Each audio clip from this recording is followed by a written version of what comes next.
Good morning student. बच्चों, हम लोग क्लास 9th में वर्गीकरण पढ़ रहे थे। तो बेटा, हमने आपको बताया था कि जंतुओं में वर्गीकरण कैसे होता है, और फिर वर्गीकरण के बाद द्वि नाम पद्धति के बारे में हमने पढ़ा कि उसके अंतर्राष्ट्रीय क्या नियम होते हैं ना। किसी भी जंतु का नामकरण करने के लिए हम लोग किन किन चीज़ों का ध्यान देते हैं या क्या क्या चीज़ें होनी चाहिए, ये सब चीज़ें हम लोगों ने पढ़ी। द्वि नाम पद्धति को लिखने का तरीका पढ़ा कि हम कैसे किसी एनिमल का नाम लिखते हैं। अब हम लोग देखेंगे पादप जगत या प्लांटी का वर्गीकरण के बारे में देखेंगे। तो बच्चों, जिस प्रकार हम मनुष्यों के लिए या जंतुओं के लिए वर्गीकरण आवश्यक है, ठीक उसी प्रकार पादप जगत के लिए भी वर्गीकरण उतना ही आवश्यक है जितना कि जंतुओं के लिए वर्गीकरण आवश्यक है। देखिए, जंतुओं में भी वर्गीकरण जब हमने किया तो उनकी कुछ हैबिट या कह लें उनकी भी शारीरिक संरचना के आधार पर ना, या उनमें समानता तथा असमानता के आधार पर हम लोगों ने क्या किया, उन्हें वर्गीकृत किया, विभिन्न समूहों में बांटा, विभिन्न वर्गों में बांटा। अब हम लोग क्या करेंगे, इसी प्रकार पादप जगत को भी हम लोग उनके विभिन्न प्रकार की बारीकियों पर ध्यान देंगे कि उनमें क्या क्या विशेषताएं होती हैं ना। तो इस आधार पर हम लोग पादप को भी वर्गीकृत करेंगे। तो बच्चों, पादप जगत का वर्गीकरण मुख्यतः 4 लक्षणों पर आधारित है। ठीक है, पादप जगत का वर्गीकरण जो है, ठीक है, पादप जगत का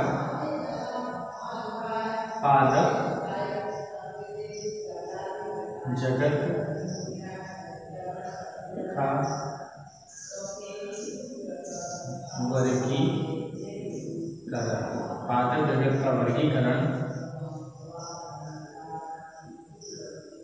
मुख्यतः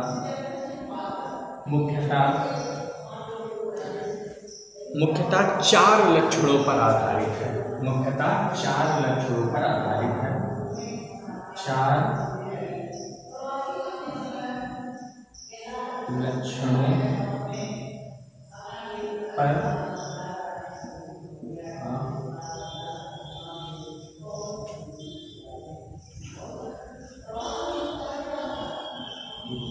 आधारित है। ठीक है, तो जो पादप जगत का जो वर्गीकरण है वो मुख्यतः 4 बिंदुओं पर क्या है, आधारित। अब वो 4 बिंदु क्या होंगे हम लोग देखेंगे। तो बच्चों, सर्वप्रथम जो पहला बिंदु होगा उसमें शारीरिक तथा रचनात्मक जटिलता होनी चाहिए। किस आधार पे? शारीरिक तथा रचनात्मक जटिलता के आधार पर। ठीक है,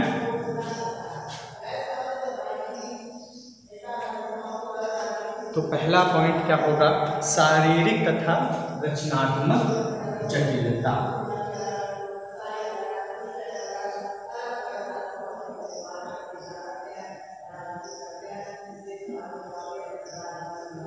ठीक है, पहला क्या होगा, शारीरिक तथा रचनात्मक जटिलता। फिर नेक्स्ट होगा आपका जल एवं अन्य पदार्थों के संवाहन के लिए विशिष्ट ऊतकों का विकास। ठीक है, पहला तो है शारीरिक तथा संरचनात्मक जटिलता के आधार पर। दूसरा बिंदु हम बताएंगे कि जल एवं अन्य पदार्थों के संवाहन के लिए विशिष्ट ऊतकों का विकास होना। ठीक है, फिर हम बताएंगे, नेक्स्ट पॉइंट बताएंगे, बीज धारण क्षमता का विकास होना चाहिए पौधों में। नेक्स्ट बताएंगे फल बनने की क्षमता होनी चाहिए। इसके आधार पे क्या करेंगे, हम लोग पादपों को वर्गीकृत करेंगे। ठीक है, तो बच्चों, पादप का जो वर्गीकरण है वो मुख्यतः 4 बिंदुओं पर आधारित होता है। सर्वप्रथम शारीरिक तथा संरचनात्मक जटिलता।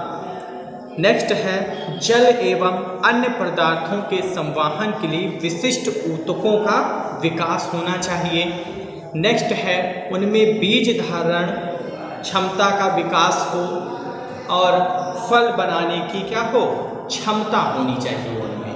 ठीक है, चलिए अब हम पादप जगत को निम्नलिखित 5 भागों में बांटा गया है। पादप जगत को निम्नलिखित कितने भागों में बांटा गया है? 5 भागों में बांटा गया है। ठीक है, पादप जगत को 5 भागों में बांटा गया है। ठीक है, पादप जगत को 5 भागों में बांटा गया है। ठीक है, 5 भागों में क्या किया गया है? बांटा गया है। तो हम लोग पहला भाग देखेंगे थैलोफाइटा। ठीक है, पहला देखते हैं क्या है? थैलोफाइटा।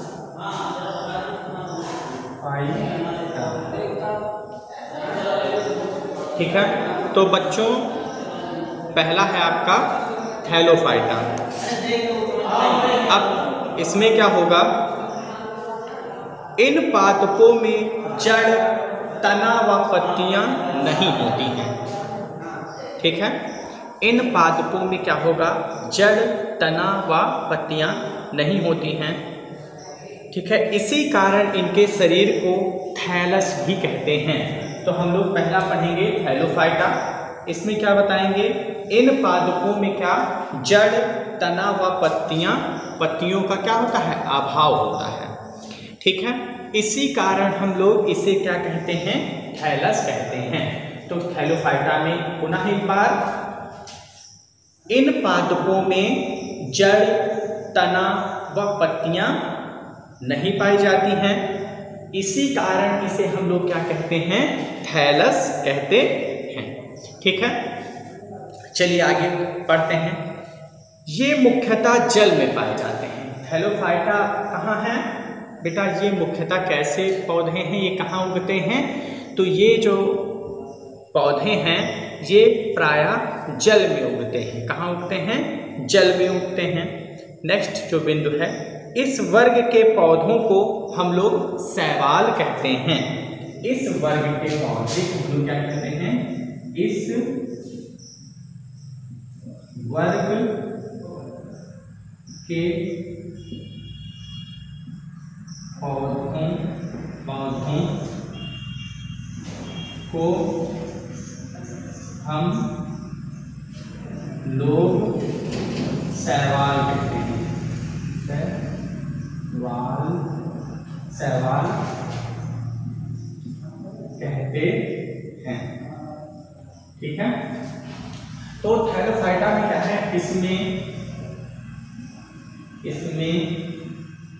क्या क्या नहीं होता है? इसमें बेटा हमने बताया, इसमें जड़, ठीक है, जड़, तना, पत्ती, ठीक है, पत्ती क्या? पत्तियां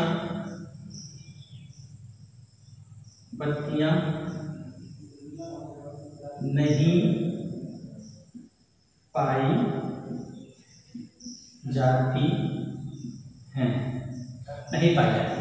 इसी कारण इन्हें थैलस कहते हैं। इसी कारण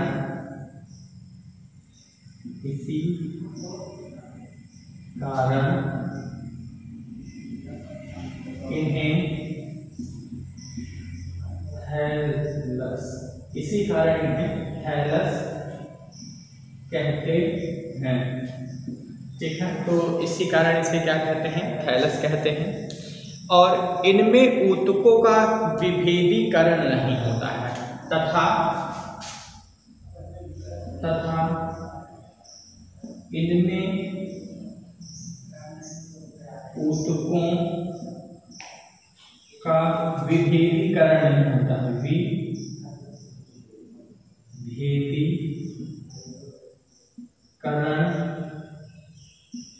नहीं होता है। ठीक है बच्चों, तो हम लोगों ने पादप जगत को 5 भागों में बांटा गया है, जिसमें हम लोगों ने पहला पढ़ा इनका थैलोफाइटा। इस वर्ग के पौधों को हम लोग शैवाल कहते हैं। इसमें जड़, तना, पत्तियां नहीं पाई जाती हैं, इसी कारण इन्हें हम लोग क्या कहते हैं, थैलस कहते हैं। तथा इनमें ऊतकों का विभेदीकरण नहीं होता है और ये जल में उगते हैं, और ये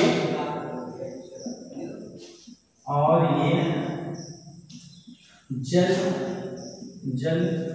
में उगते हैं।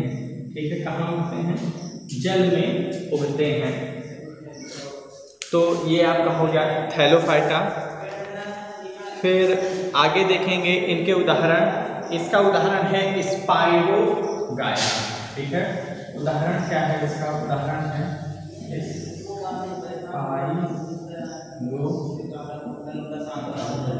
ठीक है, इसका उदाहरण क्या है, स्पाइरोगायरा है। चलिए, तो बच्चों एक बार पुनः हम लोग देख लेते हैं। तो पादप जगत का वर्गीकरण हम लोग पढ़ रहे थे। तो बच्चों हमने बताया क्या इनका जो वर्गीकरण है वो 4 बिंदुओं पर आधारित है। पहला था शारीरिक तथा संरचनात्मक जटिलता। नेक्स्ट था जल एवं अन्य पदार्थों के संवाहन के लिए विशिष्ट ऊतकों का विकास होना, और इनमें फल बनने की क्षमता तथा बीज धारण क्षमता का विकास होना। फिर बेटा हमने बताया कि पादप जगत को मुख्यतः 5 भागों में बांटा गया है। ठीक है, जिसमें सर्वप्रथम थैलोफाइटा है। इसमें जड़, तना, पत्ती का क्या होता है, अभाव होता है, इसीलिए इन्हें क्या बोलते हैं, थैलस कहते हैं। इनमें ऊतकों का विभेदीकरण नहीं होता और ये मुख्यतः जल में पाए जाते हैं, तथा इस वर्ग के पौधों को हम लोग शैवाल कहते हैं। इसका जो उदाहरण है हमने बताया स्पाइरोगायरा। तो बच्चों आज के लिए इतना ही। अब नेक्स्ट वीडियो में हम लोग पढ़ेंगे ब्रायोफाइटा के बारे में। तो बेटा आज के लिए इतना ही। Thank you class.